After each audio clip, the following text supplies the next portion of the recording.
Welcome to CyberLex Learning, where auditors become audit leaders.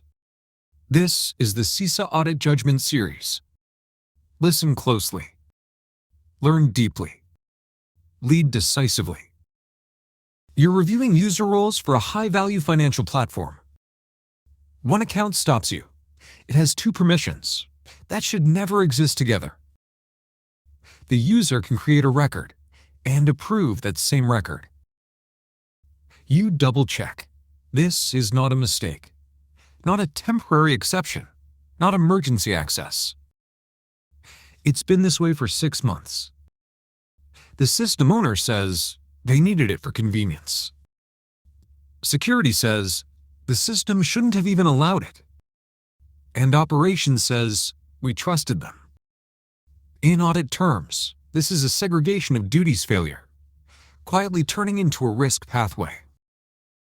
This isn't about whether the user is trustworthy. It's about whether the system of control is trustworthy. Judgment begins by asking, 1. What conflict does this combination create? Can the user manipulate, approve, and conceal? 2. How long has this conflict existed? 6 months of exposure is not an accident. 3. How many transactions were touched? Did they perform activities? That should have required 2 people. 4. Why didn't monitoring detect this? Did alerts fail? Was access review ineffective?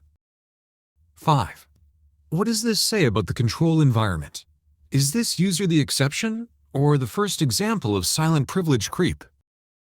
This is where audit leadership separates itself from surface-level auditing. Step 1. Validate the necessity. Why was this combination granted? Is the justification operational or merely convenient? Step 2. Confirm system constraints.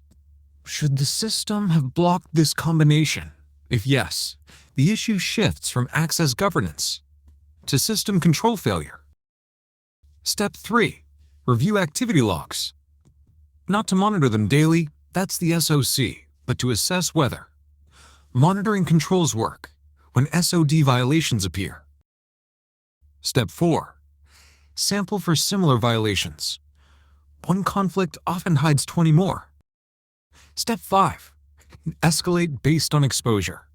If the user had full create and approve capability, this is not low severity. This is a material risk that impacts integrity. Audit leaders know controls fail quietly long before they fail loudly. Segregation of duties exists because trust is not a control. When someone has access to both sides of a transaction, the organization is depending on personal ethics instead of structured governance. Your role isn't to question the person. It's to question the system that allowed this combination to exist in the first place. That's audit leadership. That's judgment. That's CyberLex thinking. Audit leadership is built one decision at a time. Today was one of them. Thank you for listening to the CISA Audit Judgment Series.